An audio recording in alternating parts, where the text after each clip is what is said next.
Hello, welcome to Whispery History. Today I would like to talk to you about a man who, long after his death, continues to get countless women pregnant. Even though he didn't really do that in his lifetime. He was a young man. The man's name was Victor Noir. He was a writer who was murdered by Prince Pierre Bonaparte, who was Napoleon's nephew, because Napoleon, who rose to prominence during a revolution against the aristocracy, almost immediately began emulating the aristocracy. Living large like they did, messing around, admittedly, without leaving quite so many people as dead poor as the previous aristocracy had been. But Napoleon did just start making princes left, right, and center, and his nephew became one of them. Anyway, Victor Noir was a young man who worked for a newspaper that was critical of the imperial regime. And the prince did not like this. He challenged the editor to a duel. The editor's like, yeah, no, I'm going to send my second to set the terms of the duel, because that's what you did at the time. You would send your second, the person who was going to be there in case you couldn't make it. And in theory, someone who had less skin in the game. A lot of times when the seconds would meet, they would find a way to prevent the duel from happening, find a way to satisfy each party. So he sends Noir, because that's what you do. Your second speaks to their second. They mediate what will happen, the where, the when, what weapons, etc. But for some reason, Noir didn't go to the prince's second. He went straight to the prince himself. Who knows? He was a young man. He was 21 years old. He was idealistic, and he was a Republican, and he was challenging the imperial regime in his writing. And this trumped up little toe rag of a prince responds to this with his, I don't talk to plebes. I'll talk to my peer, but not to you. Little toe rag. Snotty. Because, let's not forget, his uncle made him a prince, so that he's the shit now, right?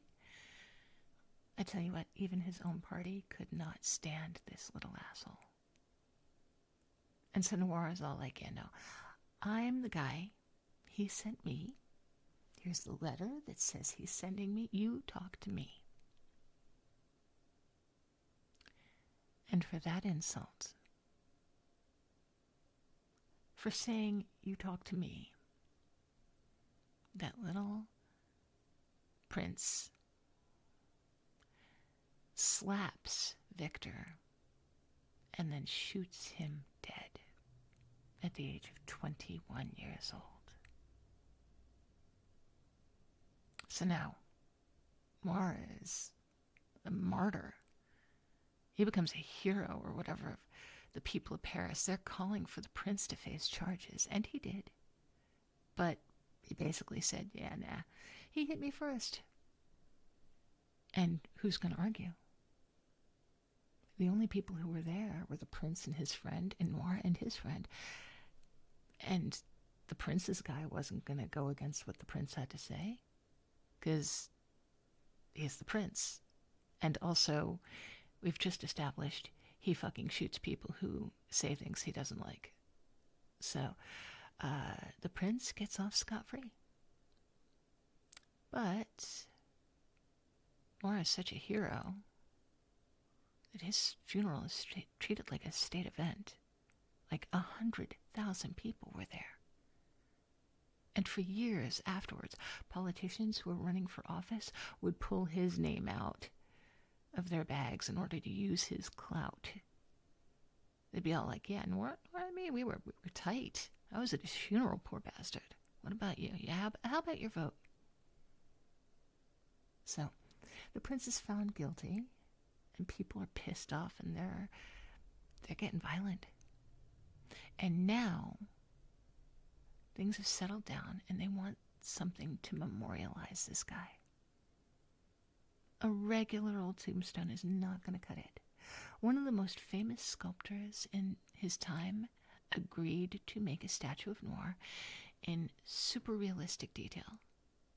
They wanted it like that. They wanted him to look as though he had just fallen down to the ground, with his hat having fallen off of his head as he went down. So the statue is made, and it's placed on his tomb. The people are looking at it, and they're all like, oh, yeah, it looks just like him. So young, so handsome. He looks like he's just asleep. So lifelike. So much like him. His eyes, his nose, his build, his...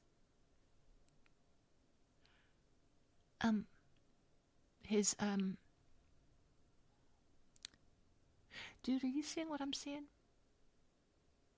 His pants. In his pants, do you remember him being so,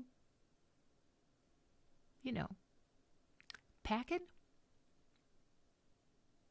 Okay, and now I know somebody is going to make a joke about raising the dead, but next thing you know, there is a rumor going around that this guy is so virile because of the size of the bulge. They're saying he's so virile that he'll get your girl pregnant even after death. And because of that, women start visiting his grave when they want to become pregnant. They kiss his lips, and they touch the bulge for luck in getting pregnant.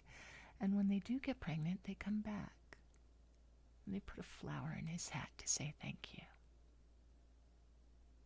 And there have been flowers in his hat ever since.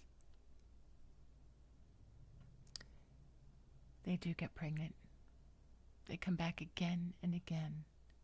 They kiss, they rub, they bring flowers. And that duffel bag gets polished every single day by women who want babies. A couple of decades ago, the cemetery put a fence around his grave to preserve the statue.